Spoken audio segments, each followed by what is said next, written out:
Chỉ rồi xin xe rồi xin đi miết đi sao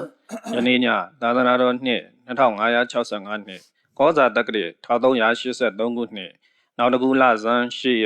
cái nè nó thằng nó sinh nó cũng nè em về là sĩ tao cho nên nhà tạm mà đã na cũng đối xem nhà chỉ ra đó yang go miêu nè u han so đó em mi ta đi mi chỉ ra đó u ao này mà sang sang cô vẫn chịu u mà ông mà số cô cho gì à mà suy diễn lại cô ông cô ta mà thật lại đào ta han cho ông nèมีแต่ဆိုမိသားစုတို့မှာစင်ကျင်းပပြီးတော့အတော့ online ဓမ္မသဘင်နဲ့ဆက်လင်း၍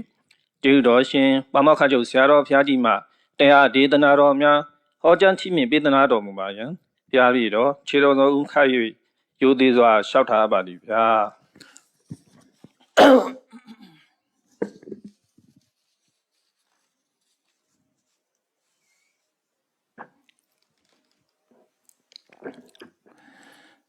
သာသနာတော်နှစ်2565နှစ်ကောဇာတက္ကရာ1383ခုနှစ်နောင်တကူလဆန်း8ရက်2022ခုနှစ်ဧပြီလ8ရက်တောကြနေ့၌အွန်လိုင်းမှာဟောကြားအပ်သောစိတ်အညစ်အကြေးများအပိုင်းနှစ်တရားဒေသနာတော်လူရရဲ့တဏ္ဍာမှာဖြစ်ပေါ်နေတဲ့စိတ်ရဲ့အညစ်အကြေးတွေကိုသိအောင်ကြိုးစားကြရမှာဖြစ်တယ်စိတ်ရဲ့အညစ်အကြေးပေါင်းဒီသုတ်တံမှာ16မျိုးမြတ်စွာဘုရားရှင်းပြတယ်အစုံအပြင်8စုံအမျိုးအစားအပြင်16မျိုးအတွဲလိုက်ဖော်ပြထားတယ်အဲ့ဒါမဲ့အဘိဇာဝိသမလောဘဆိုလဲစိတ်ရဲ့အညစ်အကြေးပဲဖြာပါဒဆိုတဲ့ဒေါသကလည်းစိတ်ရဲ့အညစ်အကြေးပဲနောက်တစ်ခါကောဓဆိုတာလဲဒေါသကိုပဲပြောတာပဲဘာဖြစ်လို့ဖြာပါဒနဲ့ကောဓနှစ်ခုခွဲပြောနေရတယ်လဲဆိုဖြစ်ပုံချင်းမတူလို့ခွဲပြောတာနော်လူတွေရဲ့တဏ္ဍာမှာဖြစ်လာတဲ့အခါမှာအခြေအနေတစ်ခုပျက်စီးစေတဲ့ရှုထောင့်ကနေကြည့်ရင်ပြပါရနော်ဒီစိတ်တိုးနေမှုအမျက်ထွက်နေမှုအမျက်ဆိုတာအစမပြေတာသစ်ပင်နေမှာအမျက်ထွက်နေတယ်ဆိုလို့ရှိရင်အစမပြေတဲ့အဖုထစ်တွေပေါ့နော်အဖုထစ်တွေလောကမှာဆိုအဖုထစ်ကလည်းကြုံတတ်တယ်အဲ့ဒီအဖုထစ်တွေနဲ့ဆင်မပြေတဲ့အခါမှာထွက်တာဟုတ်အမျက်ထွက်တယ်လို့ခေါ်တာအဲ့ဒီကောဓဆိုတာအရာရာမှာစိတ်တိုးနေတတ်တာအဲ့တော့ဒေါသရဲ့ပုံရိပ်ဒေါသဖြစ်ပေါ်လာပုံနှမျိုးရှိလို့ဖြာပါရလို့လည်းပြောတယ်ကောဓလို့လည်းပြောတယ်အဲ့ဒါကိုပဲယင်းနဲ့နှလုံးထဲမှာဆွဲနေအောင်မှတ်ထားလို့ရှိရင်ဥပနာဟရညှိုးဖွဲ့တယ်ဆိုလောကလူသားတွေမှာအဖြစ်များတဲ့တရားတွေဖြစ်ပုံနဲ့ပတ်သက်ပြီးမြတ်စွာဘုရားဟောတာဖြစ်တာတခါတခါကျတော့တစ်မျိုးတည်းဟောရင်မပြည့်စုံတယ်လို့ဖြစ်တယ်ရှုတော့မျိုးစုံကနေဟောလိုက်တဲ့အခါကျတော့ပို့ပြီးတော့ပြည့်စုံတယ်လူသဘာဝနဲ့ပို့နိစ္စသွားတယ်ကောဋဥပနာဟတဆုံဟောပြီးတော့မက္ခပလာတာခြေစုကနေခြေစုတင်နေနော်ခြေစုတင်တာကြတော့သူတို့ကောခြေစုကန်းတာခြေစုတရားကိုအတိမမပြုတာကြတော့ဒါစိတ်ရဲ့အညစ်အကြေးတစ်ခုပဲပလာတာကိုယ့်ရဲ့သားရင်သားရာကိုအတိမမပြုနိုင်ကိုယ်နဲ့တူတယ်လို့ပဲရှုဆတာဒါလည်းပဲအကုသိုလ်တစ်ခုပဲဒါတွေကိုအကုသိုလ်လို့တော့ထင်ကြမှာမဟုတ်ဘူးတချို့ကြတော့ဒါတွေဟာဆိုးကျိုးကိုဖြစ်ပေါ်စေတဲ့အကုသိုလ်တရားတွေပဲရှင်စိတ်ရဲ့အညစ်အကြေးတွေပဲဒါတွေလည်းရှင်းပြရမယ်ဆိုတာအင်တမတတိထားကြကောင်းတယ်ပေါ့သူတော်ကောင်းလို့ဆိုတဲ့ပုဂ္ဂိုလ်ရဲ့တဏ္ဍာမှာဒါတွေရှိနေသေးတယ်ဆိုရင်ဒါသူတော်ကောင်းအစ်စ်မဟုတ်နိုင်ဘူးနော်သူတော်ကောင်းလို့မခေါ်နိုင်သေးဘူးဘာဖြစ်လို့လဲဆိုစိတ်ရဲ့အညစ်အကြေးတွေသူ့ရဲ့ထဲမှာရှိနေတယ်သူလက်ခံထားတယ်အညစ်အကြေးမှမသိဘူးဥပမာမဲ့အရာထဲမှာ ကျေးဇူးမတင်တတ်ဘူးကျေးဇူးကမ်းတယ်သူများကျေးဇူးတရားကိုအသိမှမပြုဘူးဆိုဒါစိတ်ရဲ့အညစ်အကြေးလို့မထင်ဘူးအကုသိုလ်လို့လည်းမထင်ကြဘူးမထင်ကြတဲ့အခါကျဖယ်ဖို့မကြိုးစားတော့ဘူးပေါ့နော်အပြစ်ကိုအပြစ်လို့မြင်မှရှင်းထုတ်နိုင်တာ哦အဲ့တော့အပြစ်ကိုအပြစ်လို့မမြင်ဘူးအကောင်းထင်နေတယ်နော်သူများကိုအတိမမပြုနိုင်ဘူးငါနဲ့ဘာထူးလဲထမင်းစားကြည့်ကြတာပဲဆိုတာမျိုးတွေချက်ဒါပလာတာဆိုတဲ့အကုသိုလ်မှန်သိမသိချဘူးမသိတဲ့အခါကျတော့လူတွေမှာဒီလိုဟာဖြစ်ရုံဖြစ်စဉ်ဆိုပြီးလက်ခံထားကြတယ်လက်ခံထားသည့်အတွက်ကြောင့်ဖယ်ရှားဖို့မကြိုးစားဘူးမကြိုးစားတော့ဘာဖြစ်နေဒါကိုအကြောင်းပြုပြီးတော့အကုသိုလ်မှုတွေဆက်ဖြစ်လာတယ်အကုသိုလ်တွေကိုလမ်းဖွင့်ပေးနာတယ်နော်အဲ့ဒီလမ်းဖွင့်ပေးလာတာပို့ပြီးတော့ကြီးသွားတာပေါ့သူရှိနေတော့အကုသိုလ်တွေအဲ့တော့မခါတို့ပလာတာတို့ဒီအကြောင်းတွေမနေ့ကရှင်းပြပြီးပြီဒီကနေ့နောက်ထပ်ရှင်းပြဖို့ရကတော့အတွဲလိုက်ဆိုရင်၄နံပါတ်အတွဲကအိတ်တာနဲ့ပစ္စရိယဒီနှစ်ခုဟာလူတွေရဲ့တဏ္ဍာမှာအဖြစ်များတဲ့တရားတွေအဲ့တော့ကိုယ်တဏ္ဍာမှာဖြစ်ရင်ဘယ်လိုပုံစံနဲ့ဖြစ်တယ်လဲဆိုတာကိုသိအောင်ကြိုးစားရမယ်အိတ်တာရဲ့အဓိပ္ပာယ်ကဘာလို့ဆိုပမာလို့ကတော့ညူစုခြင်းလို့ပြန်ရတယ်ညူစုတယ်ဆိုတော့ဘာမှမသိဘူးသိနိုင်ဘူးအိတ်တာရဲ့အဓိပ္ပာယ်ကတော့ jealousy လို့ပြောရင်တော့ခေတ်လူတွေကတော်တော်သိသွားတယ် jealousy ဖြစ်တာအိတ်တာဆိုတဲ့အဓိပ္ပာယ်ကအပြစ်ပြောတာလို့ဆိုလိုတယ်အကောင်းမမြင်ဘူးအပြစ်ပြောတာလူတယောက်ကြီးပွားတိုးတက်နေလို့ရှိရင်အကောင်းမပြောနိုင်ဘူးအပြစ်ပဲမြင်တယ်နော်ကိုရှိမှဘယ်သူကဖြစ်တော်တယ်လို့ပြောရင်စိတ်ထဲကတက်ပြီးတော့မကြိုက်ချင်ဘူးအဲ့ဒါအိတ်တာရဲ့သဘောပဲအိတ်တာရဲ့သဘောတွေပဲလူတယောက်ရဲ့ကောင်းစားတာကိုမကြည့်နိုင်သူ့ရဲ့ဆန့်ကျင်ဘက်ကတော့မုဒိတာဆိုတာပြမစိုးတရားထဲမှာပါတယ်မုဒိတာအားနည်းလို့ရှင်အိတ်တာဖြစ်လာအဲ့တော့အိတ်တာဆိုတာလူတိုင်းမှာဖြစ်တတ်တယ်အဲ့တော့ပမာစကားနိစ္စတာတော့ဘာတော့ကိုယ့်ရဲ့သားမနာလို့အဲ့ဒါနဲ့နိစ္စနော်ကိုယ့်ရဲ့သားမနာလို့ဆိုတာအဲ့ဒါအိတ်တာကိုပြောတာကိုယ့်ရဲ့သားရာကြိုင်လူစိတ်ကမနာလို့စိတ်ဖြစ်တယ်သားသမီးနဲ့မိဘတောင်ဖြစ်တတ်တယ်နော်သားသမီးကမိဘတဲ့တော်တယ်လို့ပြောခံရရင်တချို့မိဘတွေကမခံနိုင်တာလည်းရှိတယ်ကိုယ့်ရဲ့သားရဲဆိုမကြိုက်ဘူး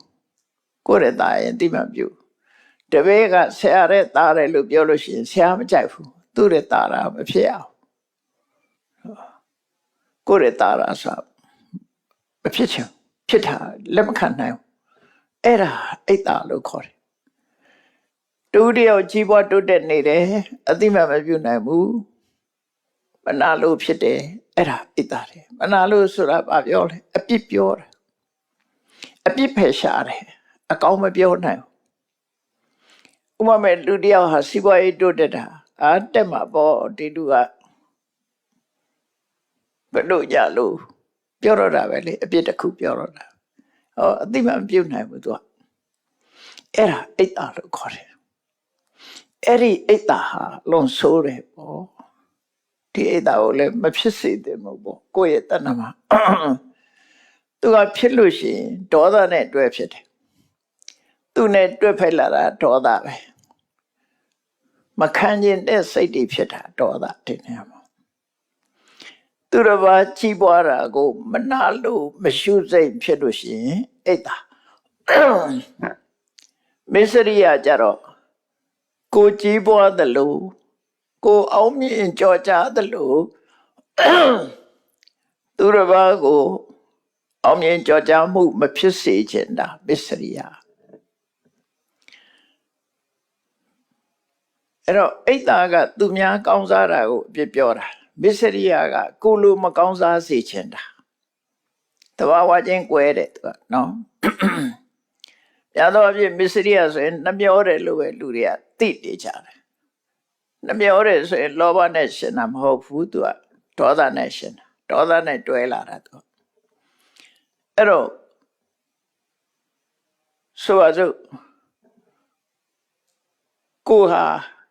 တူတဲ့အနေနဲ့ခုခေတ်ဆိုလို့ရှိရင် top 1ဆိုပါစို့ top 1ဖြစ်တယ်သို့မဟုတ်ချန်ပီယံဖြစ်လာတယ်နောက်တစ်ယောက်ကကိုယ့်ရဲ့နေရာကိုယူလာမယ်ဆိုရင်မခံနိုင်တာအဲ့ဒါပစ္စရိယလို့ခေါ်တယ်နော်ကိုယ့်ကိုကြော့တက်မှမလို့လားဘူးအဲ့ဒါပစ္စရိယဆိုတာတော်ဆိုးတာနော်သူကနောက်ဆက်တွဲလိုက်လာတဲ့အကုသိုလ်တွေကလည်းဆိုးတယ်အဲ့တော့မြတ်စွာဘုရားဟောတာဒီအိတ်သာဆိုတဲ့သူများကြီးပွားတာကိုမနာလို့တဲ့စိတ်ပုတ်စိတ်ယုတ်ကိုလိုမကြီးပွားစေခြင်းနဲ့မစ္စရိယဆိုတဲ့စိတ်ပုတ်စိတ်ယုတ်တွေဟာမကောင်းတဲ့အလားအလာတွေကိုဖြစ်ပေါ်စေတယ်မကောင်းတဲ့အလားအလာတွေကိုဖြစ်ပေါ်စေတယ်လူ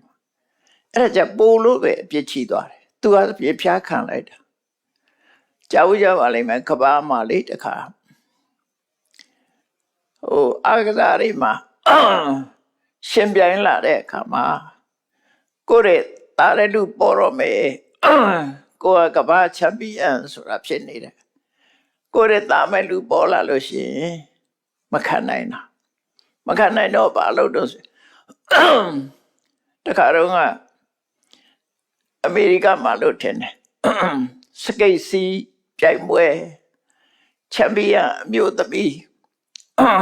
နောက်ထပ်ရှင်ပြိုင်မဲ့အားလည်းအမျိုးသမီးပဲနောက်ရှင်ပြိုင်မဲ့ပုဂ္ဂိုလ်ကအလားလာကောင်းလာတယ်အဲ့တော့လက်ရှိချန်ပီယံအမျိုးသမီးကအဲ့တော့မခံနိုင်ဘူးသူ့ရဲ့ချန်ပီယံကိုလူယူမဆိုတာသူမခံနိုင်ဘူးကိုလူမဖြစ်စေချင်တော့ဘာလို့တော့လူမိုက်တွေငားပြီးတော့ပတ်စံပေးပြီးခြေထောက်ကိုရိုက်ချိုးတယ်ပွဲမတိုင်ခင်ခြေထောက်ကျိုးသွားတော့ရှင်ပြိုင်မှုမလုံးနိုင်တော့ဘူးပေါ့ဒါတွေကအာကစားလောကမှာလည်းပဲအများကြီးပဲဘောလုံးဆိုလဲအဲ့ဒါမျိုးတွေရှိတယ်ဘာတွေပြောကြတယ်တော့မသိအောင်လူတွေကခောက်ဆွဲစားတာတို့ဘာလို့လဲပြောကြတယ်လေအဲ့ဒီလိုဟာတွေပေါ့အဲ့တော့လောကမှာရှင်ပြိုင်လာလို့ရှိရင်ကိုယ့်ရဲ့ကိုယ်နဲ့ပခုံးချင်းရှင်းလာမှာကိုမကြိုက်တာကြတော့အဲ့ဒါအိတ်တာမဟုတ်မစ္စရိယလို့ခေါ်တယ်မစ္စရိယကိုတယောက်တည်းကိုပဲအထင်ကြီးစေခြင်းနဲ့ကိုတယောက်တည်းပဲကြော်ကြားခြင်းနဲ့ကိုလူသူများကြော်ကြားလာမှာမခံနိုင်တာမရှုစိတ်ဖြစ်တာမစ္စရိယလို့ခေါ်တယ်။ဒါမို့မစ္စရိယက5မျိုးတောင်ရှိတယ်။အဆောင်ဒီစရာနဲ့ပတ်သက်တဲ့မစ္စရိယကိုအာဝတ္တမစ္စရိယလို့ခေါ်တယ်။အာဝတ္တမစ္စရိယဆိုတာကိုနေတဲ့နေရာကိုသူတို့ကမနေစေချင်တာတခြားအကြောင်းကြောင့်မဟုတ်ဘူးတက်ကိုရထားတဲ့အခြေအနေမျိုးသူများမရစေချင်တဲ့သဘောအကြောင်းတစ်ခုကြောင့်ဒီလူကရှံဖြစ်တတ်တယ်အယက်သေးစားတောက်စားရတယ်ဒီလူကအချက်မကောင်းဘူးမကောင်းလို့ကိုယ်စီမှာမလာစေချင်တာအဲ့တော့တစ်မျိုးအဲ့ဒါမစ္စရိယမဟုတ်ဘူးဟိုမစ္စရိယဆိုတာဘာအကြောင်းပြချက်မှမရှိဘဲနဲ့ကိုရထားတဲ့အခွင့်အရေးမျိုးသူများကိုမရစေချင်တဲ့မစ္စရိယမျိုးခေါ်တယ်နော်တော့ဒီမစ္စရိယတွေကအမှန်တမ်းဆိုးတယ်ကုလမစ္စရိယဆိုတာကိုယ်နဲ့ယဉ်နေတဲ့ပုဂ္ဂိုလ်တွေသူများနဲ့ယဉ်နေမှဆိုးတယ်ကိုမိတ်ဆွေသူများမိတ်ဆွေဖြစ်မှဆိုးတယ်ကုလမစ္စရိယလာဘမစ္စရိယကိုရတဲ့အခွင့်အရေးမျိုးတွေသူများရမှဆိုးတယ်လာဘမစ္စရိယကိုချီးမွမ်းတဲ့ခုံတဲ့ကြော်စောမှုမျိုးတွေကိုသူများချီးမွမ်းမှမလိုလားတာဝဏမစ္စရိယတနည်းအားဖြင့်ကိုလှတယ်လို့သူများမလှစေချင်တာဝဏမစ္စရိယဓမ္မမစ္စရိယဆိုတာကိုတက်သိထားတဲ့အတတ်ပညာကိုရှုဝဲတယ်အဲ့တော့မြန်မာနိုင်ငံမှာဒီမစ္စရိယချောင်းမို့လို့ပဲတိုင်းရင်းစေးရဲ့အစွမ်းထက်မှုတွေဟာတချို့ကရောပါသွားတယ်ဘာလို့လဲဆိုဆေးဖော်ဆက်တဲ့အခါမှာတိုင်းရင်းစေးနည်းတွေမှာဆေးဖော်ဆက်တဲ့အခါမှာ herbal medicine ဆိုတော့အမေတွေအမျိုးအစားတွေအများကြီးပါတယ်နော်ဒီ10မျိုး12မျိုး15မျိုးမျိုးပေါင်းအများကြီးပါတယ်အဲ့ဒီမျိုးတွေအများကြီးပါတဲ့ထဲမှာအဓိကအမျိုးကိုရှို့ဝှက်ထားတာဘယ်သူမှမသိစေဘူးနော်အဲ့ဒါလို့တစ်ခုတစ်ခုရှို့ဝှက်ထားလိုက်တဲ့အခါဆေးရအမေမစုံသည့်အတွက်ကြောင့်အစမ်းထမှုမရှိတော့ရော့သွားတယ်ပေါ့အဲ့ဒါမျိုးတွေကလည်းဗမာပြည်မှာတကယ်လည်းဖြစ်ခဲ့တာဖြစ်တာတည်းရှိဆေးအမေကိုဖျောက်ထားတယ်အဲ့ဒါလည်းမစ္စရိယတဲ့ပါတာပဲပညာနဲ့ပတ်သက်လာလို့ရှိရင်လေလောကဆရာတွေဟာအာစရိယမုဋ္ဌိဆိုတာရှိတယ်အာစရိယဆရာမုဋ္ဌိကလက်သီးဆုပ်ဆရာကသူ့လက်သီးထဲမှာဖွက်ထားတယ်တပည့်ကိုပညာအကုန်မပေးဘူးပညာအကုန်ပေးလိုက်လို့ရှိရင်တပည့်ကသူ့ပေါ်မှာလွှမ်းသွားနိုင်အဲကြောင့်အကုန်မပေးဘူးဒါလည်းမဖြစ်ဘူးတော့မဟုတ်ဖြစ်တတ်တယ်ဖះလောင်ဂௌတိလစောင်းသမားဟာသူ့ပညာတွေကိုသူ့တပည့်ကိုအကုန်ပေးလိုက်တာမူတိလဆိုတဲ့စောင်းတပည့်ကိုအကုန်ပေးတာအကုန်ပေးလိုက်တော့ဆရာကိုပြိုင်ပြီးတော့သူကစိန်ခေါ်တယ်ဒါ950ဇာတ်ထဲမှာဂௌတိလဇာတ်ဆိုရှိတယ်ဆရာကိုစိန်ခေါ်တယ်အဲ့လိုကျေးဇူးကနဲ့လူကလည်းရှိတယ်ဒါကြောင့်မို့ဆရာတွေကတပည့်ကိုပညာအကုန်မပေးကြဘူးကိုယ်ပြိုင်လာမှစိုးတာလည်းတစ်ခုပေါ့နော်ဒါပေမဲ့ဖះလောင်းနေကြတော့ပညာကိုအကုန်ပေးလိုက်တယ်ပေးလိုက်သည့်အတွက်ကြောင့်သူ့ကိုရှင်ပြိုင်လာတာကြုံရဘူးတဲ့ပေါ့နော်မြတ်စွာဘုရားကိုယ်တိုင်ကိုယ်ရှန္ဒနာကိုပြိဋိဘံဆိုင်ကနိမဟောထားတယ်ငါဟာတရားဓမ္မနဲ့ပတ်သက်ပြီးတော့လက်သီးစုပ်ထဲမှာဖွက်ထားတာမရှိဘူးနမေအာစရိယမတ်မုဋ္ဌိအဋ္ဌိတမေတုတရားဓမ္မနဲ့ပတ်သက်လာလို့ရှိရင်ငါမှာအာစရိယမုဋ္ဌိဆိုမရှိဘူးလို့ဆိုလို့တယ်အာစရိယမုဋ္ဌိမထားဘူးအကုန်ဟောတယ်အချွင်းချံမရှိအောင်ဟောတယ်အလုံးရှင်းပြီးသားအလုံးဟောပြီးသားနော်တရားဓမ္မအတွက်ငါတော့လိုက်เสียမလို့မင်းတို့ဘာဒီလှုပ်ဖို့ပဲရှိတယ်ငါဟောတာအကုန်ဟောတာခြံထားတာတခုမှမရှိဘူးလို့ဒီလိုမြတ်စွာဘုရားအတိတ်ပဲနဲ့ဟောတယ်နော်ပြိဋိဘံဆိုင်ကနေမှအဲ့လိုပုံပုံလင်းလင်းပြောခဲ့တာသို့သောလောကီဆရာတွေကတော့များသောအားဖြင့်အာစရိယမုဋ္ဌိဆိုတာထားရတယ်အဲ့ဒီအာစရိယမုဋ္ဌိထားတာဟာမစ္စရိယပဲမစ္စရိယကြောင့်ထားတယ်အဲ့ဒါတွေကိုဆိုလို့တယ်ပေါ့အဲ့တော့အိတ်တာနဲ့မစ္စရိယဒီနှစ်ခုကလူဘဝရဲ့အထက်တန်းကြမှု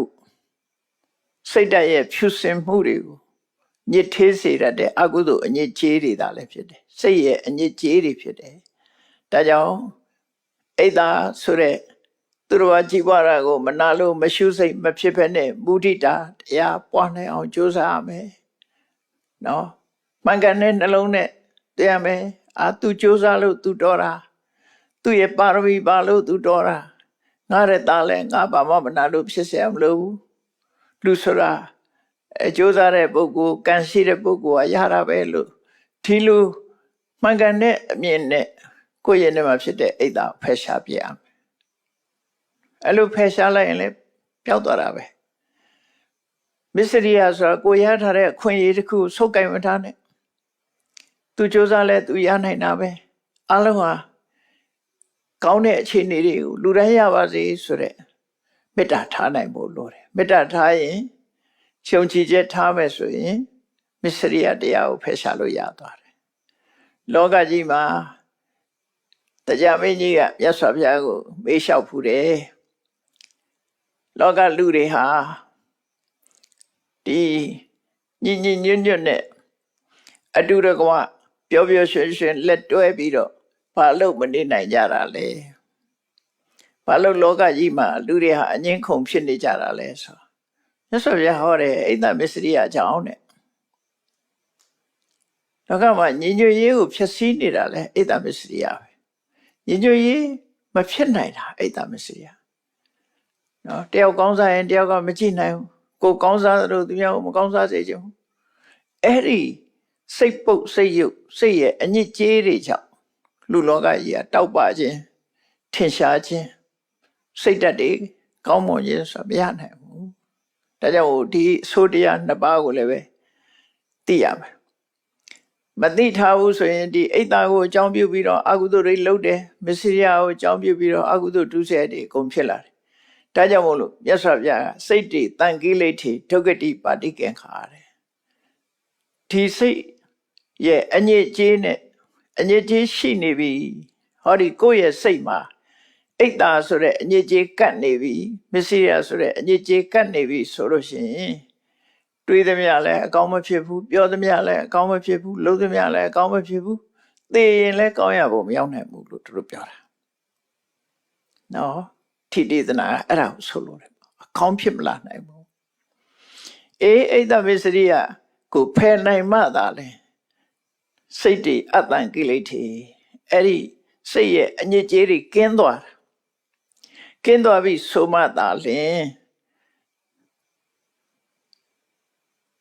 သူကတိပါတိကံခါတယ်အလားလာခေါင်းမျောလင့်နိုင်တယ်အလားလာခေါင်းဆိုတာဒီလိုစိတ်အညစ်အကြေးတွေမရှိဘူးဆိုလို့ရှင်အိတ်တာမကပ်ဘူးမစ္စရိယမကပ်ဘူးဆိုလို့ရှင်လူဟာလူလောကကြီးမှာတူမှာအထင်မြင်နေသေးဖို့ဆက်ဆံရေးပြဖို့ဒါတွေမရှိဘူးနော်အလုံးကိုကြိုးစားရင်ကိုယ်ရတယ်ဘယ်သူမှလည်းနှောက်ယှက်မပေးကြဘူးဆိုတဲ့အခါမှာ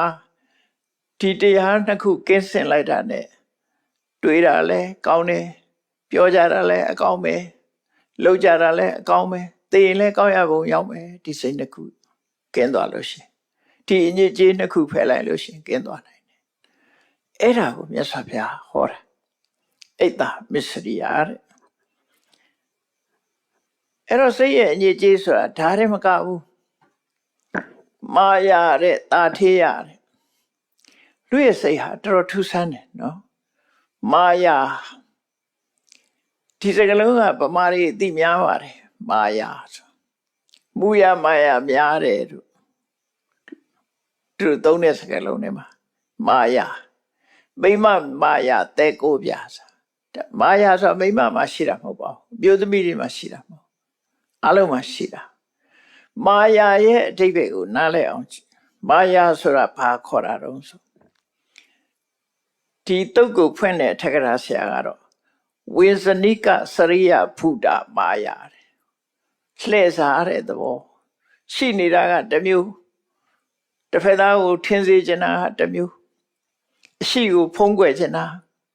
အရှိကိုဖုံးကွယ်ထားပြီးမရှိတာကိုသိစေချင်တာအဲ့ဒါကိုမာယာပြောရမယ်ဆိုလို့ရှိရင်ဘာတော့ကိုဟာမကောင်းတာလုပ်ပြီးမကောင်းတာလုပ်သူလို့အသိမခံချင်တာမာယာဟုတ်လားလှုပ်တာတော့မဟုတ်တာတွေလှုပ်တယ်ဒါပေမဲ့လူသိမှဆိုတယ်မသိအောင်ဖုံးကွယ်တယ်ကိုယ့်အပြစ်တွေကိုဖုံးထားတယ်သူတော်ကောင်းအောင်ဆမ်းတယ်အပြစ်တွေကိုဖုံးကွယ်ပြီးတော့အပြစ်မရှိတဲ့အောင်နေတယ်အဲ့ဒီကိုယ့်ရဲ့အပြစ်ကိုရှုပ်ဝက်ဖုံးကွယ်ထားလို့ရှင်ဒါမာယာလို့ခေါ်တယ်ဘယ်နဲ့ကြောင့်အမျိုးသမီးတွေကျမသွားပြီးမာယာများတယ်လို့သုံးနေကြတယ်တော့မသိဘူး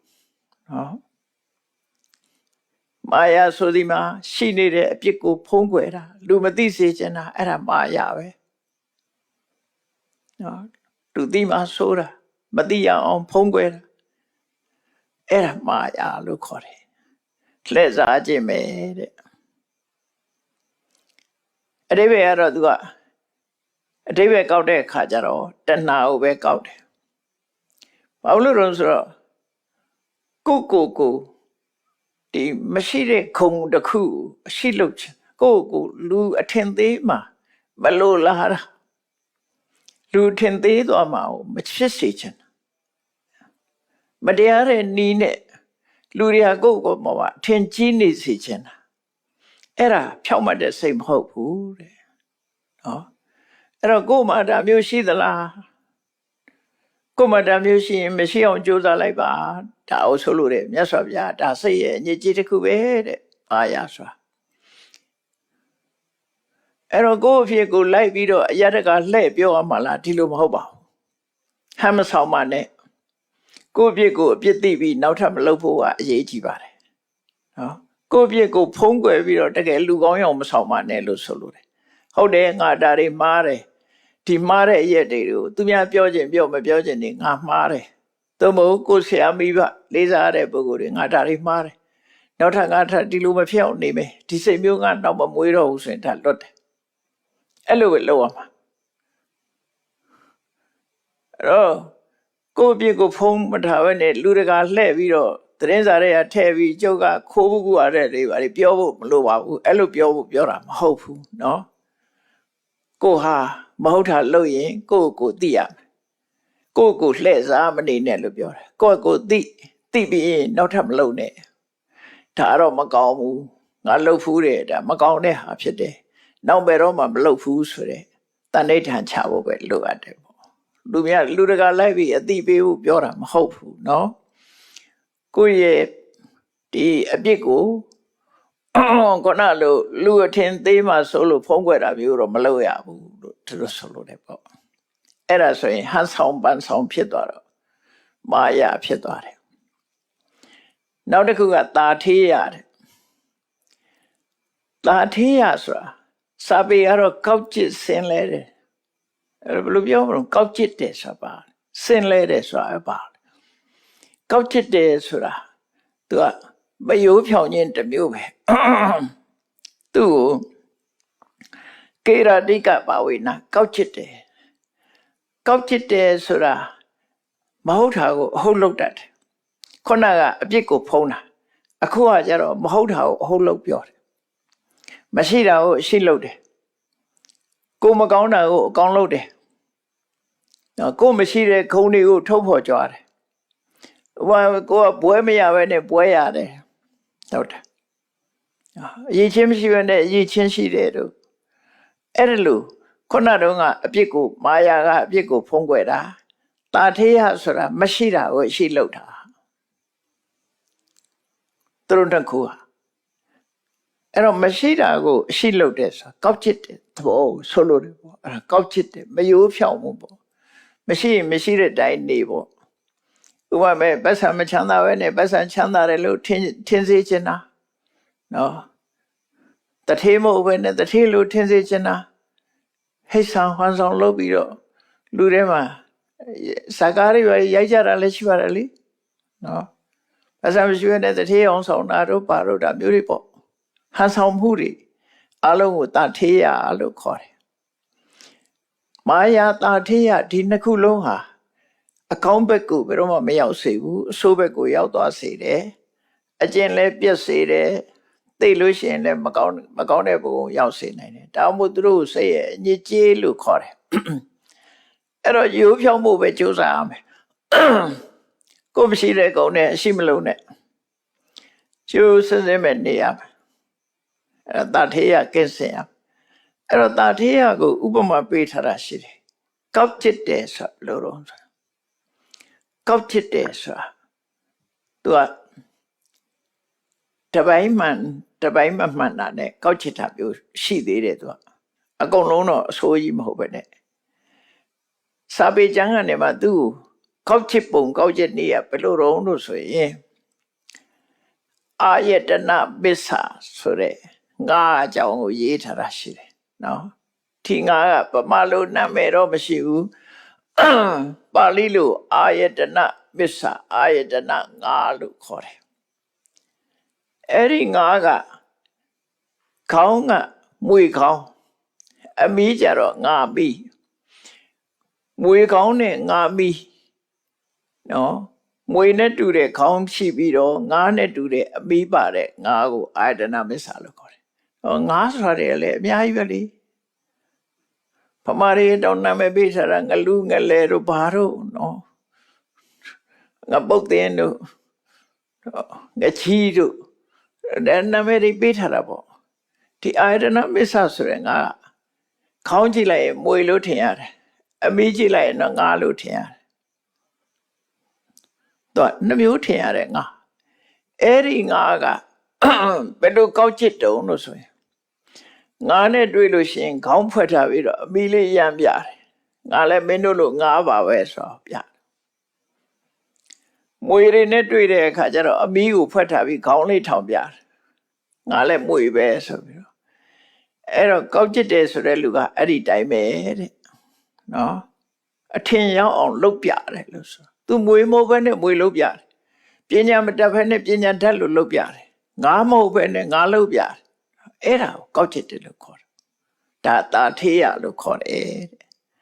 အဲ့တော့မာယာနဲ့တာထေးရမယိုးသားမှုဒီနှစ်ခုဟာစိတ်ရဲ့အညစ်အကြေးပဲအဲ့ဒီစိတ်အညစ်အကြေးရှိလို့ရှိရင်အကျင့်တရားလည်းအကောင်းမဖြစ်ဘူးဘဝလည်းပဲကောင်းတဲ့ဘဝမရောက်နိုင်ဘူးအဆိုးပဲရောက်သွားမယ်မြတ်စွာဘုရားဒီလိုတစ်ခုစီဟောတာနော်မာယာနဲ့တာထေးရဆိုပြီးတော့ဟောတယ်နောက်တစ်ခါအစုံလိုက်တစ်ခုကပါတော့ဆိုထမ္ပတဲ့ထပ်စနုနဲ့မနဲ့ပါကုန်းဆင်ပြီးတော့ရေးတယ်ထမ္ပဆိုတာခက်ထန်နဲ့မာကြောတယ်တာရမ္ပဆိုတာစာပေမှာတော့ချုပ်ချယ်တယ်ဆိုတာအမေကသားသမီးတွေဟဲ့ဟိုမသွားရဘူးဒီမသွားရဘူးညမထွက်ရဘူးဒါကိုချုပ်ချယ်တယ်လို့ပြောတာအဲ့ဒါပြောတာမဟုတ်ဒါပေမဲ့ဘာသာပြန်တဲ့အခါချုပ်ချယ်တယ်လို့ပြန်ရင်ဒါအထိပ္ပယ်နားလဲဖို့သိမလွယ်ဘူးနော်ထမ္ပဆိုတော့ထားရောထမ္ပဆိုတာမာကြောတယ်မျက်နှာကြောတင်းတယ်ဆက်ဆံရေးမာကြောတယ်တင်းမာတယ်မျက်နှာကြောတင်းတယ်အဲ့ဒါထမ္ပဆိုသိတာဆက်ဆံရေးမကောင်းဘူးမာကြောတယ်စကားပြောတာမာကြောတယ်အဲ့ဒါထမ္ပစာပေကျမ်းမှာထမ္ပကိုဘယ်လိုအဓိပ္ပာယ်ဖွင့်ထားတော့ဆိုဝါဒပရိဒဘတ္တတတိတာဝါဒပရိဒဘတ္တတဆိုတရေအိတ်ကြီးကိုလေတွေပြည့်နေအောင်ထိုးထည့်ထားလို့ရှိရင်ဖောင်းနေတာအခုကတော့ဘောလုံးလို့ပြောလိုက်ရင်နားလဲပါနော်ဘောလုံးကဖောင်းပြီးတင်းနေတာမဟုတ်လားအဲ့ဒီလိုထမ္ပဆိုတဲ့ပုဂ္ဂိုလ်ဟာမာကြောတယ်တင်းတယ်အရာရာမှာဗမာလို့ပြောတော့မျက်နှာကြောတင်းတယ်ဆက်ဆံရေးတင်းမာတယ်အဲ့ဒါထမ္ပလို့ခေါ်တယ်ဘာကြောင့်ဖြစ်တာတော့ဆိုရင်မာနတို့ဒေါသတို့ကြောင့်ဖြစ်တာသူကဘယ်သူမှအရေးမဆိုင်ဘူးဆိုတဲ့မာနတရားအဲ့ဒါကြောင့်လူဟာတင်းမာတယ်အဲ့တော့ဆက်ဆံရေးတင်းမာတဲ့ပုဂ္ဂိုလ်ဆိုရင်သူလူတွေမကြိုက်ဘူးလေပတ်ဝန်းကျင်ကသူမကြိုက်ကြဘူးလေသူကလည်းဆက်ဆံရေးတင်းမာတော့ဘယ်သူမှပို့မထားဘူးဆိုသူလုံးချင်လောက်တာပဲဘေးကလူတွေခေယူဆိုင်မှာပေါ့အဲ့ဒါလည်းပဲအဆိုးဘက်ကိုရောက်သွားစေနိုင်တယ်တဲ့ဒါကြောင့်စိတ်ရဲ့အညစ်အကြေးတစ်ခုပဲမကောင်းဘူးဆက်ဆံရေးတင်းမာတာတာရမ္ပကြတော့ဘာတော့သူများတဲ့နှစ်ဆတဲ့လှုပ်ချင်သူကတတုတ္တရိကရဏဥတ္တရိကရဏောတာရမ္ဘောဆိုဥတ္တရိကရဏသူကတစ်ချက်ခောက်ရင်ငါနှစ်ချက်ခောက်မယ်ဆိုတဲ့အမျိုးပေါ့နော်သူတဲ့တောင်းလုံးမယ်ဆိုတဲ့သူမျိုးအဲ့ဒီဟာနှစ်ခုရှိတယ်ကောင်းတဲ့ဘက်နဲ့ဆိုးတဲ့ဘက်နှစ်ခုရှိတယ်အကုသိုလ်နဲ့ကုသိုလ်နှစ်မျိုးရှိတယ်ပေါ့ဥပမာမဲ့သူကတသိန်းလူမယ်ဆိုရင်ငါ2သိန်းလူမယ်ပေါ့ကောင်းတဲ့ဘက်ပြိုင်တာမျိုးလို့ပေါ့သူတဲ့သားစေရမယ်ဆိုရင်သူများပေါ်မှာအတားရစီခြင်းပြီးတော့တိုးပြီးတော့လှုပ်တာအဲ့တော့တာရမ္ပအဲ့တော့သဘောပြောမယ်ဆိုလို့ရှိရင်တော့တင်တာခေါ်လိုက်တဲ့အခါကျတော့ငွေတင်ရတယ်မဟုတ်လားသူကသိန်း100တင်ကိုက120တင်120တင်ဟို150တင်အဲ့ဒါမျိုးဆိုလို့ရပေါ့ဒါပေမဲ့ဒီတာရမ္ပဆိုတာအဲ့ဒီတင်တာခေါ်လို့ကိုရဖို့အတွက်ငွေတိုးပေးတာမျိုးလိုပဲလို့ပြောတာဥပမာအနေနဲ့ပြောတာသူကဘယ်လိုနေရာမျိုးမှာဖြစ်တုံးဆိုလို့ရှိရင်မကောင်းမှုအကုသိုလ်ဆိုလို့ရှိရင်သူကလူတစ်ယောက်တတ်ပြမယ်ဆိုရင်ငါ2ယောက်တတ်ပြမယ်အဲ့ဒါမျိုးနော်သူကရွာတရွာအိမ်တအိမ်တပြတိုက်ပြမယ်ဆိုရင်ငါအိမ်နဲ့အိမ်တပြတိုက်ပြမယ်ငါလူရဲ့ပြမယ်သူ့ရဲ့တာရာလောက်ပြမယ်ဆိုရင်မကောင်းတဲ့ဘက်မှာလည်းပဲသူ့ရဲ့တာအောင်လုံးမယ်ဆိုရင်စိတ်ဓာတ်မျိုးကိုတာရမ္ပလို့ခေါ်တယ်တဲ့နော်တဆတဲ့လှုပ်ချင်မှုအဲ့တော့ကောင်းတဲ့ဘက်ကျတော့အကောင်းဖြစ်တယ် ဥပမာမဲ့ တနေ့ကိုစာကျက်တယ်ဆိုဆို တနေ့ကို तू ဟာစာတစ်မျက်နှာရအောင်ချက်ငါနှစ်မျက်နှာရအောင်ချက်သူကဒီနေ့ခဏန်းတွက်တာဘယ်နှပုတ်ပြီးတယ်သူက10ပုတ်ပြီးတယ်ဆိုငါပုတ်20ပြီးအောင်တွက်မယ်အဲ့ဒါကောင်းတဲ့ဘက်ရှင်းပြိုင်တာဆိုလိုတာမဟုတ်ဘူးဒီကြတော့မကောင်းတဲ့ဘက်ရှင်းပြိုင်တာကိုသာရမလို့ပြောသူကအရက်တစ်ပက်တောက်တယ်ဆိုရင်ငါနှစ်ပက်တောက်မယ်ဒါမျိုးပေါ့နော်လောင်းကြီးတွေထပ်တဲ့အခါမှာသူက100လောင်းရင်ငါ200လောင်းမယ်ကွာမကောင်းတဲ့ဘက်မှာလည်းပဲနှစ်ဆတဲ့လှုပ်တာကိုသာရမလို့ခေါ်တယ်တဲ့ရှေးဆရာတော်ကြီးတွေကတော့ချုပ်ချယ်တယ်လို့ပြန်တာအတိပ္ပယ်ကတော့လောကကြီးမှာမထင်ရှားဘူးပေါ့ချုပ်ချယ်တယ်ဆိုနားလဲမှာမဟုတ်ဘူးတခြားနားလဲတလွဲနားလဲသွားနိုင်တယ်အဲ့တော့နှစ်ဆတဲ့လှုပ်တယ်လို့ပဲဒီလိုမှတ်တာမကောင်းတဲ့ဘက်မှာနှစ်ဆတဲ့လှုပ်တယ်မကောင်းတဲ့ဘက်မှာနှစ်ဆတဲ့လှုပ်ပြတယ်သူကောင်းတဲ့ဘက်နှစ်ဆတဲ့လှုပ်ထားတော့အကောင်းဖြစ်တယ်ဒီနေရာမှာအဆိုးဘက်ပဲယူရမယ်တာရမကနှစ်ခုရှိတယ်လို့မှတ်တာကုသိုလ်ပဲလားအကုသိုလ်ပဲလားကုသိုလ်ဘက်ကိုမယူဘူးဒီနေရာမှာစိတ်ရဲ့အညစ်အကြေးဆိုတာအကုသိုလ်ဘက်ကိုယူတယ်အဲ့တော့အကုသိုလ်လှုပ်တဲ့နေရာမှာသူများတဲ့ပို့လှုပ်တယ်လှုပ်ပြတယ်ဆိုတာမျိုးအဲ့ဒါမျိုးဟာတဲ့စိတ်ရဲ့အညစ်အကြေးပါပဲလို့သူတို့ဆိုလိုတယ်နော်အဲ့ဒါကထမ္ပနဲ့တာရမ္ပနှစ်ခုစလုံးဟာမကောင်းတဲ့ဘက်ကို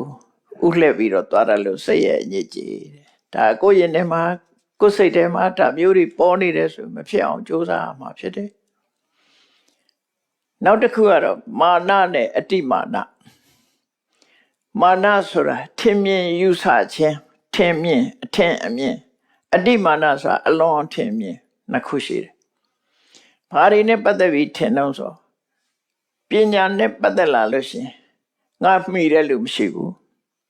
ဘောလုံးကစားတာနဲ့ပတ်သက်ရင်လည်းငါ့ကိုမှီမဲ့လူမရှိဘူးတချင်းဆိုတဲ့နေရာလည်းငါ့ကိုမှီမဲ့လူမရှိဘူးသရုပ်ဆောင်ရင်လည်းငါ့ရဲ့မှီတာမရှိဘူး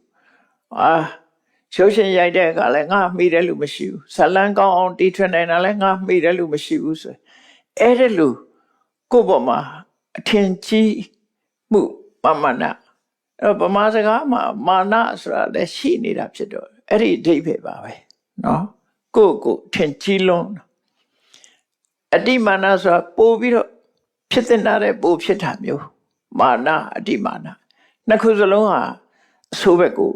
ဥလှည့်သွားတတ်တယ်မာနရှိနေသည့်အတွက်ကြောင့်ကိုယ့်ရဲ့သားတဲ့ပညာမရလိုက်တော့ဘူးကိုယ့်ရဲ့သားတဲ့လူကိုဒါလွယ်လေးပါဆိုပြီးတော့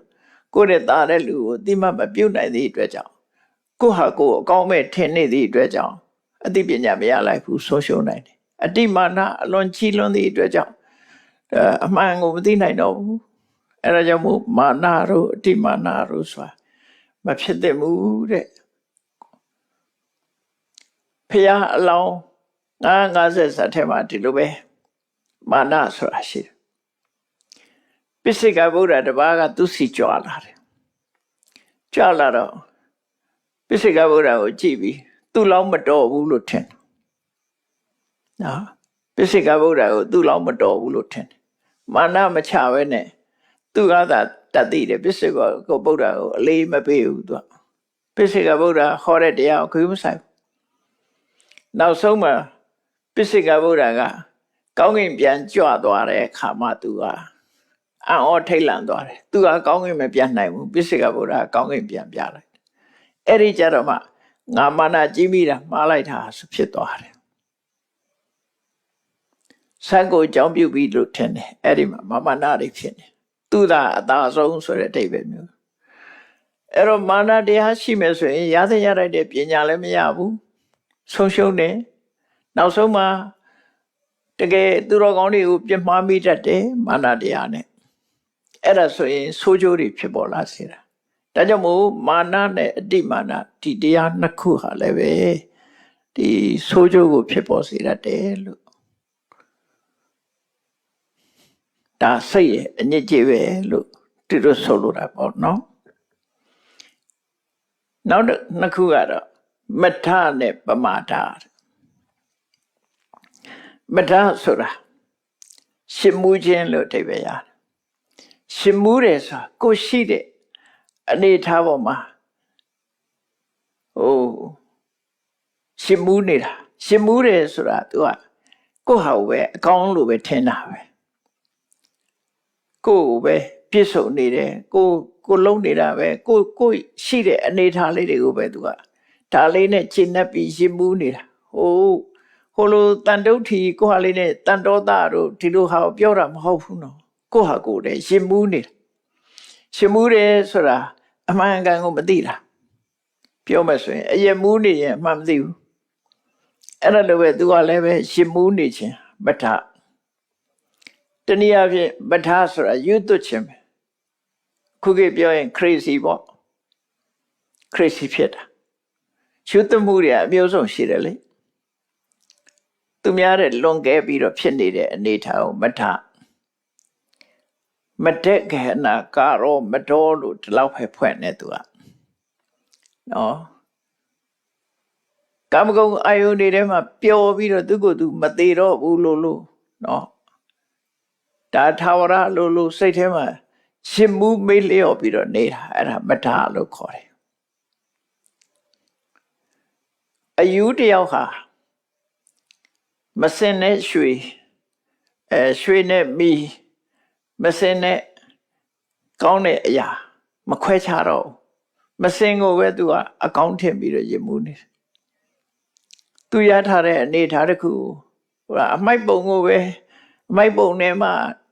အမိုက်တွေကိုပဲ သူအကောင်းထင်နေတယ်အဖို့တန်ပစ္စည်းတွေလို့ထင်နေတယ်အဲ့ဒါလိုပဲကိုရထားတဲ့အနေထားတစ်ခုကိုအကောင်းလို့ထင်နေတာအဲ့ဒါမထပဲရှင်မှုတယ်အဲ့တော့မထနဲ့ပတ်သက်ပြီးတော့၃မျိုးအမျိုးတော့ခွဲလို့ရတယ်ဒါပေမဲ့၃မျိုးပြောပြမယ်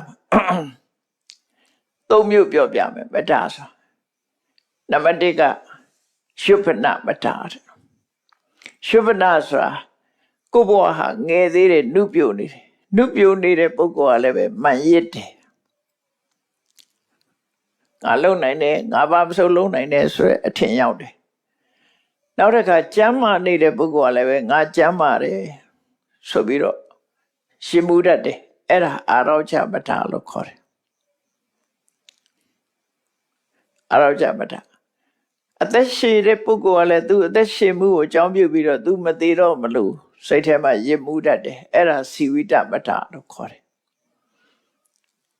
ရှားထားတဲ့အခြေအနေကောင်းတွေပေါ်မှာရှင်မှုနေတာထိတဲ့ကောင်းတာကိုဖြစ်လာမဲ့အရာကိုမေ့ထားတယ်မေ့နေတယ်အဲ့ဒါကိုရစ်မှုခြင်းလို့ခေါ်တယ်ဖြစ်လာမဲ့အနေထားတစ်ခုမေ့ထားလိုက်တာမေ့ထားပြီးတော့ရှိတဲ့အခြေအနေပေါ်မှာစိတ်ကိုလွတ်ထားအဲ့ဒါကိုရစ်မှုနေတယ်လို့ခေါ်တယ်အဲ့ဒီလိုရစ်မှုနေတော့ဘာဖြစ်တော့ဆိုမကောင်းတဲ့အကုသိုလ်တွေလုပ်မိတတ်တယ်ပေါ့မကောင်းတာတွေလုပ်ရင်မကောင်းတာလုပ်ခြင်းကြောင့်သိတဲ့အခါအပင်ငရဲကျသွားတယ်ဒါစိတ်ရဲ့အညစ်အကြေးတစ်ခုပဲနောက်တစ်ခုကပမာဒလို့ခေါ်တယ်ပမာဒဆိုတာဘာလို့အပျော်အပါးပေါ်မှာစိတ်ကိုလွတ်ထားတာစဉ်းစားတာအပျော်ပါဖို့ပဲစဉ်းစားတယ်သူအပျော်ပါပဲစဉ်းစားတယ်ဘာစားမယ်ပဲသွားမယ်ဘာကြည့်မယ်နော်ဘယ်လိုနေမယ်ဆိုတဲ့စိတ်ပျော်သလိုနေဖို့တွေစိတ်ခံစားဖို့တွေပဲစိတ်ထဲမှာလွတ်ထားတယ်ကောင်းတာဆိုစိတ်ဝင်စားတော့မျက်စိကလှရပါရကြည့်မယ်နားကတာရတဲ့အတန်လေးနားထောင်မယ်အဲ့ဒီလိုကာမဂုဏ်အာယုန်ဒီပေါ်မှာစိတ်ကိုလုံးဝလွတ်ထားတာပမာဒလို့ခေါ်တယ်ဘာသာပြန်တဲ့အခါကျတော့မေ့လျော့ခြင်းလို့ဘာသာပြန်တယ်မေ့လျော့တယ်ဆိုတာဘာအတွက်မေ့လျော့တာတော့ဆိုကိုဟာတနည်းကိုသိမဲ့ဆိုတာမစင်စားဘူးနော်ဘဝရလာတာကောင်းတာလုပ်ရမယ်ကုသိုလ်ကောင်းမှုဆိုတာလုပ်ရမှာဖြစ်တယ်ကုသိုလ်ကြောင့်ဘဝရလာတယ်ဆိုတာလည်းမစင်စားဘူးအဲ့ဒီကောင်းတဲ့ဘက်ကိုလုံးဝမစင်စားပဲနဲ့အပျော်ပါပဲစိတ်ကိုလွတ်ထားတာကိုပမာဒလို့ခေါ်တယ်မြတ်စွာဘုရားကအမြဲတမ်းတတိပေးတယ်လေအဲ့ဒီပမာဒမျိုးကင်းမှုအပမဒေနတမ္ပါဒေထာဆိုတတိရှိကြပါလူတွေကတတိလွတ်နေတယ်တတိလွတ်တယ်ဆိုတာကောင်းတဲ့ဘက်မှာတတိလွတ်တာမကောင်းတဲ့ဘက်တော့တတိရှိပါတယ် မကောင်းတဲ့ဘက်ကတော့အမြဲတမ်းတတိရနေတာကောင်းတဲ့ဘက်မှာတတိရှိကြပါလို့ဆိုလိုတယ်ပေါ့အပမဒေနတမ္ပါဒိဋ္ဌရဲ့အဓိပ္ပာယ်ကတတိရှိပြီးတော့သီလနဲ့ပြည့်စုံအောင်ကြိုးစားပါတမာရီနဲ့ပြည့်စုံအောင်ကြိုးစားပါပညာနဲ့ပြည့်စုံအောင်ကြိုးစားပါလို့ဒီလိုဆိုလိုတာနော်တတိရှိမှသီလဆိုတာဖြစ်တယ်တတိရှိလာမှတမာရီဆိုတာဖြစ်တယ်တတိရှိလာမှပညာဆိုတာဖြစ်တယ်ကျန်တာတွေကတတိရှိစရာသိမလို့တတိရှိမှပညာအဲ့ဒီလိုတတိရှိပါလို့မြတ်စွာဘုရားဆုံးမတာတတိနဲ့မှကောင်းတာတွေကောင်းကျိုးချမ်းသာရမယ့်အရာတွေကဖြစ်နိုင်တယ်အဲ့တော့အလုံးပေါင်းလိုက်တဲ့အခါကျတော့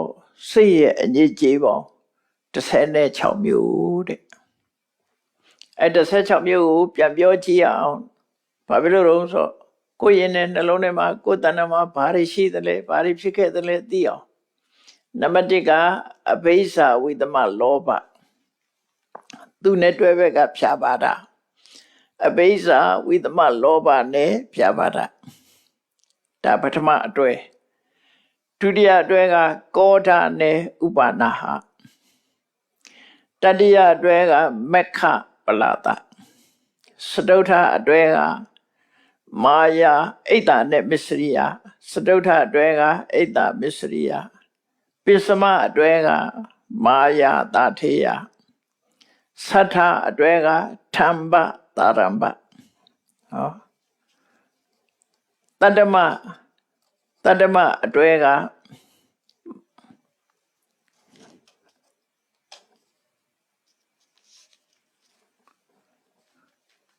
မာနနဲ့အတိမာနအထမအတွဲကမထနဲ့ပမာဒအဲ့လိုဆိုလို့ရတယ်ပေါ့အလုံး16မျိုး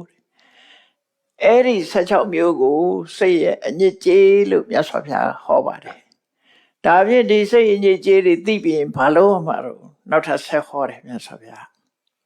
ဒါဟောပြီးရင်နော်စိတ်ရဲ့အညစ်အကြေးကိုအညစ်အကြေးအဖြစ်သိအောင်လုပ်ပါဒါစိတ်ရဲ့အညစ်အကြေးဆိုတာပထမသိအောင်ကြိုးစားပါပထမလုပ်ရမှာသိအောင်ကြိုးစားသိအောင်ကြိုးစားပြီးတော့အဲ့ဒီစိတ်ရဲ့အညစ်အကြေးကိုဖယ်ရှားဖို့ကြိုးစားရမယ်ဖယ်ရှားဖို့ကြိုးစားရမယ်အဲ့တော့စိတ်ရဲ့အညစ်အကြေးကိုသိအောင်ကြိုးစားတာပထမကြိုးစားပြီးတော့ဖယ်ဖို့ကြိုးစားတာကဒုတိယ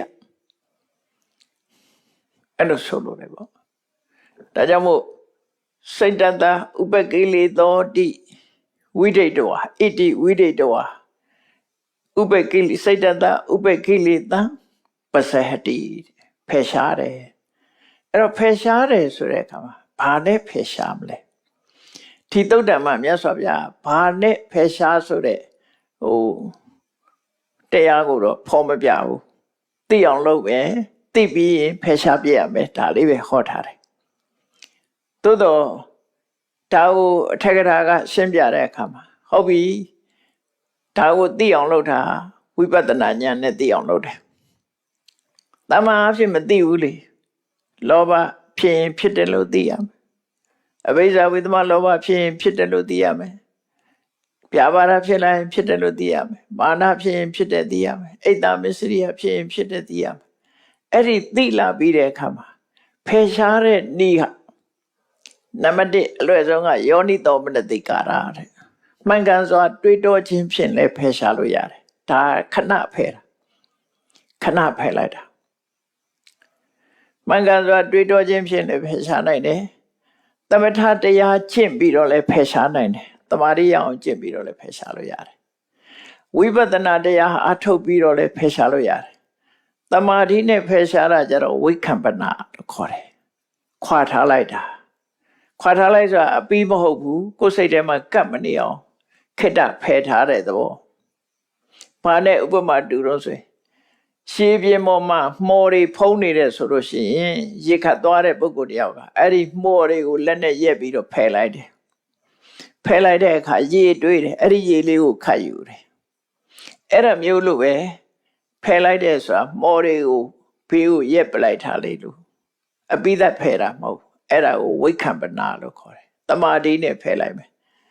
ဝိပဿနာနဲ့ဖယ်ရဲဆိုရင်တတင်ကပဟာနာနော်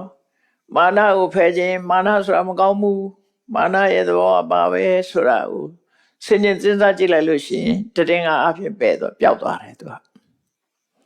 အဲ့ဒါဝိပဿနာနဲ့ဖယ်တာအဲ့တော့တမာတိဆိုတဲ့သမထနဲ့ဖယ်လို့ရမယ်ဝိပဿနာနဲ့ဖယ်လို့ရမယ်ယောနိသောမနတိကာရဆိုတဲ့အခြေခံစဉ်းစားမှုနဲ့လည်းဖယ်လို့ရမယ်ရိုးရိုးစဉ်းစားမှုနဲ့ဖယ်လို့ရတယ်သမထနဲ့ဖယ်လို့ရမယ်ဝိပဿနာနဲ့ဖယ်လို့ရမယ်နောက်ဆုံးဖယ်နည်းကတော့ဘာလို့ဆိုမဲ့နဲ့မှဖယ်ရှားလို့ရမယ်ပေါ့ဆိုင်ရာမက်တွေနဲ့ဖယ်ရှားလို့ရမယ်အဲ့တော့ဆိုင်ရာမက်ဆိုတာဘယ်ရမှာတော့ဆိုဝိပဿနာတရားအထောက်အမှာပဲဝိပဿနာတရားအထုတ်လို့ရှိရင်ဝိပဿနာအဆင့်မြင့်လာတာနဲ့တပြိုင်နက် message ဆိုတာပေါ်လာတယ်ဘယ်အဖြစ်ဝိပဿနာလှေကားကပဲတက်ရမယ်ဝိပဿနာကျင့်ကြံကြိုးကုပ်ပြီးတော့ဝိပဿနာလှေကားကိုပြည့်ဝအောင်တက်လိုက်တာနဲ့အဖျားရောက်သွားလို့ရှိရင် mess ဆိုတာတွေးမှာပဲနော်သူ့လမ်းကြောင်းတိုင်းသွားရမှာဝိပဿနာလမ်းကြောင်းနဲ့သွားလိုက်လို့ mess ဆိုတာတွေးလာမယ် mess ဆိုတာပေါ်လာမယ်အဲ့ဒီမဲ့နဲ့ဖယ်တာကြတော့သူကအပိဓာတ်ဖယ်ရှားခြင်းလို့ခေါ်တယ်ဒီနေရာမှာအထက်ကရာဆရာကဖယ်ရှားဆိုတာဘာနဲ့ဖယ်ရှားတာကိုဆိုလိုတာတော့ဆိုအနာဂါမိမဲ့နဲ့ဖယ်ရှားသည့်အထိဖွင့်ဆိုထားတာဖြစ်တယ်ပေါ့အနာဂါမိနဲ့ဖယ်ရှားလိုက်တယ်ဆိုလို့ရှိရင်သူကအရဟတမေနဲ့ဖယ်ရှားတာလို့မဟုတ်ဘူးမပြည့်စုံသေးဘူးတချို့အရေးတော့အပိဓာတ်ဖယ်ပြီးသားဖြစ်တယ်ဥပမာအနာဂါမိနဲ့မနဲ့ဖယ်တဲ့ဟာကဒေါသဆိုရင်ဒါအပိဓာတ်သွားပြီကာမဂုဏ်အာယုံကာမရာဂတွေဆိုတာအပိဓာတ်သွားတယ်သို့တော့တဏှာရာဂအပြည့်မတတ်သေးဘူးမာနဆိုတာလည်းအပြည့်မတတ်နိုင်သေးဘူးမဖယ်နိုင်သေးဘူးဥဒိစ္စတို့ဘာလို့ဆိုတာကြမ်းနေသေးတယ်ကြံတဲ့ကိလေသာတွေကြမ်းနေတယ်အဲ့တော့အနာဂါမိမဲ့နဲ့ဖယ်ရှားတာတောင်ကိလေသာကမကုန်သေးဘူးလို့ဆိုလိုတယ်ပေါ့အဲ့တော့ပြောမယ်ဆိုရင်ဒီစိတ်ရဲ့အညစ်အကြေးတွေကိုတချို့ကသောတာပတိမဲ့နဲ့ဖယ်ရမှာတချို့ကအနာဂါမိမဲ့နဲ့ဖယ်ရမယ်ဖယ်နိုင်တဲ့မက်က၃ခုပဲရှိတယ်တဂရဂါမိမက်ကဖယ်တာမရှိဘူးရောပါအောင်လှုပ်တာပဲရှိတယ်သူကရှော့ချတာပဲရှိတယ်သူကဖယ်တာမရှိဘူးအဲ့ဒီမက်တစ်ခုကမဖယ်ဘူးဖယ်တာကသောတာပတိမဲ့အနာဂါမိမဲ့အရဟတမဲ့အဲ့တော့အဲ့ဒါနဲ့ပြောမယ်ဆိုလို့ရှိရင်ခုနကစိတ်ရဲ့အညစ်အကြေးတွေနဲ့ပြောချိကြအောင်ဝိပဿနာတရားထုတ်လို့သောတာပတိမဲ့ပေါ်လာပြီဆိုလို့ရှိရင်ဘယ်စိတ်ရဲ့အညစ်အကြေးတွေကိုအပိဓာတ်ဖယ်ရှားနိုင်လို့ဆိုလို့ရှိရင်သောတာပတိမဲ့နဲ့အပိဓာတ်ဖယ်ရှားနိုင်တာကမက္ခဆိုတဲ့ခြေစုကံခြင်းအဲ့သောတာပတိမဲ့နဲ့ဖယ်တာသောတာပန်ဖြစ်ရင်ခြေစုကံတာမရှိတော့ခြေစုကံနဲ့စိတ်အညစ်အကြေးမရှိဘူးနောက်ပလာဒဆိုတဲ့ကိုယ့်ရဲ့တာတဲ့လူဘိုးမထားတဲ့စိတ်အဲ့ဒီစိတ်ဒီပလာဒဆိုတဲ့တရားလည်းပဲသောတာပတိမဲ့နဲ့ဖယ်ရှားတယ်နောက်တစ်ခါသူတစ်ပါးကြီးပွားတာကိုမနာလိုဘူးဆိုတဲ့အိတ်တာကိုလည်းသောတာပတိမဲ့နဲ့ဖယ်ရှားတယ်ကိုကြီးပွားသလိုသူများမကြီးပွားစေခြင်းဘူးဆိုတဲ့မစ္စရိယကိုလည်းသောတာပတိမဲ့နဲ့ဖယ်ရှားတယ်ကိုယ့်ရဲ့အပြစ်ကိုဖုံးကွယ်ပြီးတော့အပြစ်ကင်းတယ်လို့လူထင်အောင်လုပ်ချင်တဲ့မာယာကိုလည်းပဲသောတာပတိမဲ့နဲ့ဖယ်ရှားတယ်ကိုမရှိတဲ့ခုံကိုအရှိလုပ်ပြီးတော့ဟန်ဆောင်ပန်းဆောင်လုပ်ချင်တဲ့တာထေးရဆိုတာကိုလည်းပဲသောတာပတိမဲ့နဲ့ဖယ်ရှားတယ်အဲ့တော့သောတာပတိမဲ့နဲ့ဖယ်ရှားနိုင်တာ6ခုအဲ့ဒါအပိဓာတ်ဖယ်ရှားခြင်းလို့မှတ်ရမယ်ဘယ်နဲ့ဖယ်ရှားသိပြီးတဲ့နောက်မှဒါတွေကိုအတိမတ်ဖယ်ရှားမယ်မက္ခပလာဒအိတ်တာမစ္စရိယမာယာတာထေယအဲ့ဒီ6ခုကိုသောတာပတိမဲ့နဲ့ပဲဖယ်ရှားတာဖြစ်တယ်ပေါ့အနာဂါမိမဲ့နဲ့ကျတော့ဘာတွေဖယ်ရှားတော့ဆိုပြပါရဆိုတဲ့ဒေါသကောဓာဆိုတဲ့အမျက်ထွက်တဲ့ဒေါသဥပနာဟဆိုတဲ့ရညှိုးဖွဲ့တာပမာဒဆိုတဲ့ကာမဂုဏ်အာယုန်ဒီပေါ်မှာစိတ်ကိုလွတ်ထားတယ်၄ခုပြပါရရဲ့ကောဓာရဲ့ဥပနာဟရဲ့ပမာဒရဲ့သူဖယ်ရှားတာတွေကိုကြည့်လိုက်မယ်ဆိုလို့ရှင်တော့ တရားကုန်နဲ့ပြောမယ်ဆိုရင်တော့ဖြာပါဒကောဒဥပနာဟဆိုတာဒေါသတွေနဲ့ပတ်သက်တယ်ပမာဒဆိုတော့ကာမဂုဏ်အာယုန်ဒီပေါ်မှာလွတ်ထားတဲ့ဆိုလောဘနဲ့ပတ်သက်တယ်အဲ့တော့အဲ့ဒီ၄ခုကိုအနာဂါမိမဲ့နဲ့ဖယ်ရှားတယ်တဲ့အရဟတမေနဲ့ဖယ်ရှားတာကြတော့ဘာလို့ဆိုအဘိဓဝိသမလောဘအဲ့ဒါအရဟတမေကျမှကုန်တယ်ပေါ့တော့ကုန်တာကိုပြောတာနော်သောတပန်နဲ့ကလည်းအဘိဓဝိသမလောဘကိုရှော့ချတာပဲသူလည်းရှော့ချတယ်တစိတ်တွေစီသားတော့ဖယ်ရှားတယ်ကြံတယ်လောဘကြံတယ်အစိတ်ပိုင်းအစိတ်လိုက်ခွာချတာငါပြောတော့ကိုအလေးလိုက်ခွာတယ်လို့ပဲတစ်ခုချင်းခွာသွားတာသောတပန်ကြတော့ဒါရော့သွားပြီတာမန်လူတယောက်ဖြစ်တဲ့အရဟတမေနဲ့မှအဘိဓဒေါမနလောဝိသမလောဘပယ်တယ်ဆိုတော့သောတပန်ကမပယ်ဘူးဆိုတာအပယ်ကြလောက်တဲ့ဟာတော့သောတပန်နဲ့ပယ်တယ်မကုံသေးလို့သူ့ပယ်တယ်လို့မပြောတာအခုပြောတာတွေကကုံအောင်ပယ်တဲ့ဟာမှပယ်တယ်လို့ပြောတာနော်တော့မကုံသေးသည့်အတွက်ကြောင့်အဘိဓဝိသမလောဘကအရဟတမေနဲ့ကျမှရှင်းထုတ်လို့ရတယ်နောက်ထမ္မဆိုတဲ့ခက်ထန်မှုတာရမဆိုတာနှစ်ဆတဲ့လှုပ်ချင်မှုမာနဆိုတဲ့ကိုယ့်ထင်ရောက်မှုအတိမာနဆိုတာအလွန်ကဲထင်ရောက်မှုမထာဆိုတဲ့ရစ်မှုအဲ့ဒီ6မျိုးအဲ့ဒါကြတော့အရဟတမေနဲ့မှအကျွင်းကြံမရှိဖယ်ရှားနိုင်တယ်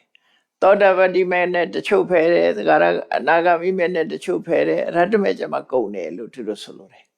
အစိတ်လိုက်ပေါ့ပန်းသီးကြီးတစ်လုံးလုံးမစားနိုင်ဘူးလေတစ်စိတ်ချင်းစားတာပေါ့အဲ့ဒါလိုပဲတစ်စိတ်လိုက်ဖယ်သွားတာလို့ဆိုလိုတယ်ပေါ့မက်တရတော့သူ့မက်နဲ့မှအတိအကျဖယ်တာကြတော့ကုန်သွားတာကြတော့ဝိသိကိစ္စနဲ့ဒိဋ္ဌိနဲ့ဝိသိကိစ္စသတ္တပတိမဲ့ပယ်တယ်ကုန်တယ်ဒါအကုန်ဖယ်တာပဲအဲ့လိုဆိုလိုတယ်ပေါ့နော်အဲ့တော့ဒီစိတ်ရဲ့အညစ်အကြေး16မျိုးနဲ့ပတ်သက်ပြီးတော့အခုလိုပဲမှတ်ကြရမှာဖြစ်တယ်သောတပတိမဲ့နဲ့မက္ခပလတာအိတ်တာမစ္စရိယမာယတာထေယဒီ6မျိုးဖယ်ပြီးတော့အနာဂါမိမဲ့နဲ့ပြဘာရကောဒဥပနာဟပမာဒဆိုတဲ့၄မျိုးဖယ်ရှားတယ်အရဟတမေနဲ့ကြတော့အဘိဓဝိသမလောဘထမ္ဘတာရမမာနအတိမာနဆိုတဲ့ဒီ6မျိုးဖယ်ရှားတယ်အလုံး18မျိုးသောစိတ်ရဲ့အညစ်အကြေးတွေကိုဖယ်ရှားဖို့မြတ်စွာဘုရားကဒီတုတ်တံမှာတိုက်တွန်းနှိုးဆော်တာဖြစ်ပါတယ်တရားချစ်ခင်သူတော်စင်ပြိဿအပေါင်းတို့မိမိတို့တဏ္ဍာမှာဖြစ်နေတဲ့စိတ်ရဲ့အညစ်အကြေးတွေကိုမိမိတို့ကိုယ်တိုင်သိရှိနားလည်အောင်ရှေးဥစွာကြိုးစားအထောက်အမှာဖြစ်တယ်သိရှိပြီးတဲ့အခါကိုယ့်ရဲ့နဲ့ကကိုယ်စိတ်ထဲကနေပြီးတော့ထုတ်ပစ်ဖို့ကြိုးစားရမှာဘာဖြစ်လို့လဲဆိုရင်ကိုယ်မှာအဝတ်ပေးနေတယ်ဆိုဖွက်ကြတယ်လေဘာနဲ့ဖွင့်ရင်ပျောက်တယ်ဆိုတာသိကြတယ်လေအဲ့ဒါလိုပဲကိုယ်စိတ်ထဲမှာစိတ်ရဲ့အညစ်အကြေးတွေရှိနေပြီဆိုတာကိုယ်ကဖယ်ရှားဖို့ကြိုးစားအဝတ်ပေးနေတာသူများရှင်းခိုင်းလို့ရတယ်ကိုယ်စိတ်ပေးနေတာကြတော့သူများကိုရှင်းခိုင်းလို့မရဘူးကိုယ်တိုင်ပဲရှင်းရမှာကိုယ်တိုင်ပဲသတ်ဆင်ရမှာဆိုတာကိုတတိချက်ပြီးတော့ဘုရားမြတ်စွာဟောကြားတဲ့တရားဓမ္မအတိုင်းလက်တွေ့လိုက်နာကျင့်သုံးလိုက်နာနိုင်ကြပါစေကုန်သတည်း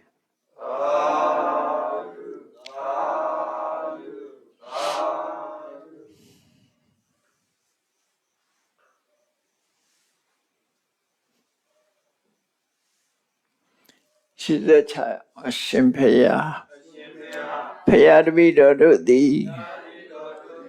ဓမ္မအတိညာရှားရှိမှသာလျှင်နိဗ္ဗာန်ချမ်းသာကိုမျက်မှောက်ပြုနိုင်ပါသောကြောင့်ဓမ္မအတိညာရှားရှိစေရန်ရှိတန်ကြလျက်ဓမ္မသဘင်ဆင်ကျင်ပါပြုလို့ကြ၍အမတဒါနာဓမ္မဒါနာတရားအလှတော်ကိုပေးလူကြပါကုန်၏တရားတော်မြတ်ကိုယုတိလေးမြတ်စွာမမတ်သားသာအာယုံထားလျက်နာကြားကြပါကုန်၏တရားတော်မြတ်ကိုတတ္တဗဝတ္ထုအဆုစုတို့ဖြင့်ပ ပူဇော်ကြပါကုန်၏ယနေ့ယခုအထောက်ပြုလို့ကြရသောဤကောင်းမှုဤကုသိုလ်စွတ်စွတ်သည်နိဗ္ဗာန်ချမ်းသာ၏အကြောင်းထောက်ပံ့ဖြစ်ပါစေတည်းဤကောင်းမှု၏အဖို့ဘာကကိုအမိအဖအဖို့အဖွာဆရာသမားမဆာပြီကဝသူကဝသာလူနတ်မြမတတ္တဝအများတို့အားအမြဝေငှပါကုန်၏ကုသိုလ်အမြကိုယ်စီရကြကုန်သည်ဖြစ်၍ကိုယ်စိတ်နှဖျားချမ်းသာကြသည်ဖြစ်ကြပါစေကုန်သတည်း